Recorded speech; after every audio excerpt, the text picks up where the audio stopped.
Je vous retrouve aujourd'hui pour vous faire une vidéo un peu spéciale, un peu bonus on va dire. J'ai retrouvé dans mes archives des rushs, des anciens rushs de 2020, fin de saison, fin d'été 2020, que j'avais fait pour une interview en fait de la chaîne, la regrettée chaîne Potager Production, qui était animée par Blandine de la Paramachine, chaîne qui n'existe plus non plus, et malheureusement, parce que Blandine était quelqu'un qui faisait des vidéos potagères très décalées, elle était vraiment géniale, dommage, qui était animée également par Silvio, qui avait la chaîne Tout faire à la maison, qui maintenant s'appelle La Graine du Jardinier Amateur. Silvio qui est très sympa aussi, qui est belge et qui est super. Donc ils avaient organisé sur cette chaîne des interviews de potagistes qui s'appelaient, ces petits reportages s'appelaient Au cœur des jardipotes. Donc il y avait toute une série de questions auxquelles il fallait répondre et voilà. Et donc j'ai retrouvé ces rushs, donc je vais faire un montage à ma sauce. Silvio avait fait un super montage. Comme la chaîne n'existe plus, ces vidéos n'existent plus. Je trouve ça intéressant de ressortir ces rushs. Et voilà, j'espère que Silvio et Blandine ne m'en voudront pas d'utiliser ça. Voilà, si jamais ça les ennuie et qu'ils tombent sur cette vidéo, qu'ils me le disent, je la supprimerai. Voilà, bon vous allez voir, il y a un sacré changement. J'ai perdu beaucoup de kilos depuis septembre 2020. Et les cheveux ont beaucoup poussé, ça m'a fait très drôle de retrouver ça, parce que au niveau look, j'ai vraiment changé. Bonjour, je m'appelle Corinne, je vis dans le Var, en Provence verte. J'ai commencé ma chaîne en mars 2020, donc c'est plutôt récent, toute jeune chaîne. Et je l'ai fait pour partager ma passion du potager, de la nature et un petit peu aussi du bricolage. Parce que j'aime bien recycler les vieux meubles, faire des meubles en palette, et voilà, ce genre de choses. Au niveau du montage, c'est mon chéri qui s'en occupe parce que pour moi, autant mettre les mains dans la terre, ça ne me pose vraiment aucun souci, bien au contraire. Par contre, l'informatique, c'est moins mon trip, on va dire. Donc c'est lui qui s'occupe du montage. Au niveau de ma passion du potager, il y en a qui comprennent très bien, d'autres un peu moins. Au niveau des vidéos, c'est un peu pareil, voilà. Les vidéos, au départ, je les fais quand même beaucoup pour moi. C'est comme un espèce de livre de bord en fait. Donc voilà. Après, si on peut partager, c'est vrai que ça fait plaisir aussi de partager ses expériences avec d'autres potagers, d'autres potagistes, pardon, et avec d'autres gens qui n'ont pas la chance d'avoir un jardin. Ça peut être, c'est sympa. Toute petite, mes parents, ils avaient une maison de campagne en Normandie. Donc avec un grand verger, des grands arbres et dans lesquels je montais avec grand plaisir, et un petit bout de potager que mon père entretenait amoureusement et qui me laissait un tout petit carré pour mettre 2-3 radis et 2 plants de fraises. Donc voilà, ça a commencé tout petit quoi. Après, dans ma vie de femme, je me suis retrouvée en appartement longtemps, très longtemps. Quelques fois, j'ai eu la chance d'avoir des balcons, donc je pouvais mettre du persil, des tomates cerises. Voilà, j'avais ce besoin d'être dans la terre, faire pousser quelque chose dans la terre, donc déjà.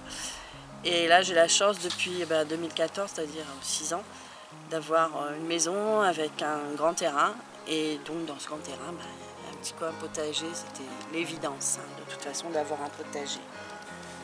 Alors l'intérêt de faire un potager, mettre les mains dans la terre, c'est tellement kiffant que voilà.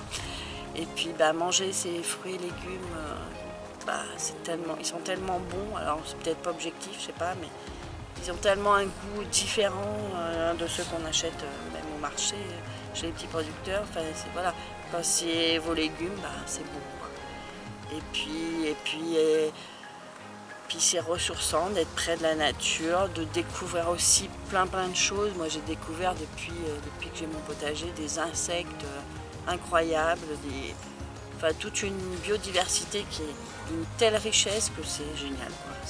Voilà. La surface de mon potager est d'environ au niveau surface cultivée 35 mètres carrés. Sur plusieurs niveaux parce que je suis sur un terrain en restanque. Donc j'ai 4 restanques de culture plus une 5e où j'espère avoir un jour un verger. Pour l'instant ça ne fonctionne pas. Et donc voilà, je fais essentiellement de la culture en bac parce qu'au départ on a commencé sur la terre. La terre est d'une pauvreté incroyable. Elle est dure, c'est argileux, sableux vaguement, mais c'est dur, c'est plein de caillasses. Et voilà, il faut amender. Bon, j'en suis à 5 années de potager et j'amende tous les ans. Enfin, j'en ai encore pour quelques années, je pense, à amender pour arriver à une bonne texture de terre, comme la préconise Olivier. Mais là, j'en suis loin encore, hélas, il y a encore beaucoup de travail. Donc je jardine évidemment en principe de permaculture, bon alors sans être tout à fait strict dans la permaculture, mais bon le paillage, hein, les essentiels, le paillage, pas d'entrants chimiques et compagnie, hein, évidemment des engrais naturels, voilà, maximum du recyclage, hein, pour les palettes recyclées, enfin des planches recyclées pour mes bacs de clôture.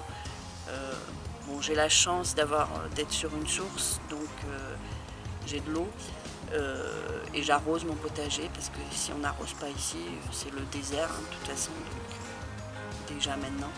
Alors une plante fétiche, non pas vraiment, j'aime beaucoup les courgettes, j'aime beaucoup les tomates, c'est une plante du sud, hein.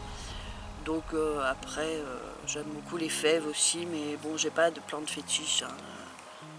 Toutes les plantes qui sortent du jardin sont bonnes. Ah si, j'ai essayé en printemps les petits pois. Bon, en fait, j'aime pas les petits pois habituellement. Et là, je me suis dit, comme ça viendra de mon jardin, j'aimerais peut-être. Non. Donc, bon, c'est pas grave, c'était une expérience. Et puis voilà. Jardin, je pense que je passe environ 2 heures par jour, en moyenne. Bon, sûrement, évidemment, moins en hiver qu'au printemps, c'est clair. Mais bon, pour moi, c'est franchement pas une contrainte. J'avoue que même quand je bosse, j'ai besoin d'aller le matin faire mon petit tour au potager. C'est quasi obligatoire. Bon, voilà, hein, c'est une addiction presque, donc c'est une drogue. Donc une drogue dure même. Et voilà, je vais faire mon petit tour au potager. Je dis salut à mes petits légumes. Bah ouais, je parle aux légumes. Et ça marche pas forcément d'ailleurs, niveau encouragement. Et voilà, et donc c'est vraiment pas une contrainte pour moi. Au niveau des vidéos, pour avoir quelque chose qui soit pas trop mauvais, c'est compliqué, il faut faire beaucoup de prises de vue. D'ailleurs, Posca est d'accord avec moi. Et donc voilà, c'est long au niveau montage. Voilà, je fais le montage avec mon mari, je lui dis je veux que tu copies là. Bref, après c'est lui qui monte, mais donc voilà, ça prend du temps. Au niveau des vidéos, je sais pas, bon, je suis pas super équipée, si je me suis fait faire une caméra quand même. Mais voilà. Bon, au départ, c'est mon fils qui m'a parlé de la permaculture, j'en ai vaguement entendu parler. Et bon, quand il a su qu'on démarrait un potager, il m'a dit mais maman, est-ce que tu connais la permaculture? Bon, je dis non, vaguement, enfin j'ai vaguement entendu parler. Il m'a offert un petit bouquin débuter en permaculture. Et voilà, c'est parti de là. Et voilà, après je me suis renseignée évidemment à la chaîne YouTube. Quand on tape permaculture sur les moteurs de recherche, sur qui on tombe, Damien évidemment. Donc grosse source d'inspiration parce que j'aime beaucoup sa pédagogie et puis sa façon d'être, hein, sa façon de voir les choses. Donc voilà, une grande inspiration sur cette personne. Olivier aussi, dans un autre style, il est tellement enthousiaste dans sa passion que c'est un vrai bonheur. Et puis on apprend tellement de choses que voilà, c'est super. Maud aussi évidemment, enfin bref, plein de youtubeurs qui m'ont appris beaucoup de choses. Après, je crois qu'en permaculture, chacun fait un peu sa permaculture, on va dire, selon son ressenti, hein, c'est un peu ça le but. Donc, et puis on apprend d'année en année, ben voilà, première année on fait ça, deuxième on fait un peu mieux, enfin on espère. Et puis voilà, sachant que la nature de toute façon elle fait un peu ce qu'elle veut et puis c'est à nous de nous adapter de toute façon. Donc voilà, hein, l'évolution, bah, de toute façon c'est en constante évolution, on apprend toujours quelque chose. De toute façon une saison ne sera pas la même que celle d'après et inversement, donc bon, de toute manière c'est d'une richesse absolue. Avec l'accès à l'information qui est quand même rapide, et ben, voilà, si on a un souci tout de suite, qu'est-ce qu'on fait? Ben, je vais voir sur internet, allez hop, comment je vais résoudre ce problème. Bon, ben, on cherche plusieurs avis, parce qu'à mon avis il faut toujours avoir plusieurs avis. On expérimente et puis voilà, donc c'est en constante évolution.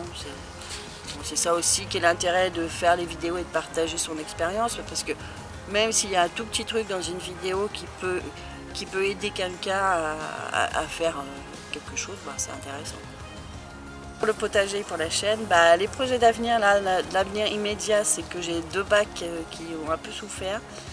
Donc il va falloir que je les retape. Donc ça va être l'avenir très immédiat de mon potager. Et puis bah, potager d'hiver évidemment. Et puis bah voilà, ouais, je vais continuer à faire des vidéos comme je le sens, comme j'en ai envie. Et puis voilà, si ça plaît, ça plaît. Si ça plaît moins, bah tant pis. Je veux pas être contrainte à absolument faire des vidéos parce qu'il faut faire des vidéos.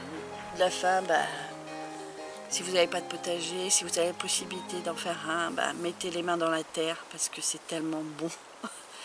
Ouais, ça salit les ongles, c'est vrai, bon.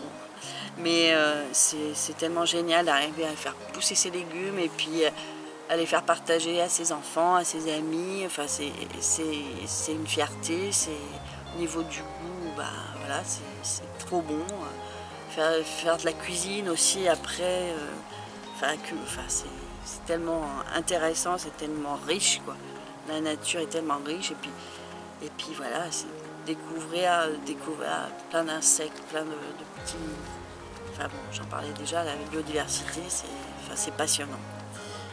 Et puis voilà, si on peut apporter une petite goutte d'eau dans l'océan de la nature, et ben, tant mieux, c'est super. Voilà. Bon, bah, on se retrouve bientôt. Ciao. Merci à Blandine et Silvio.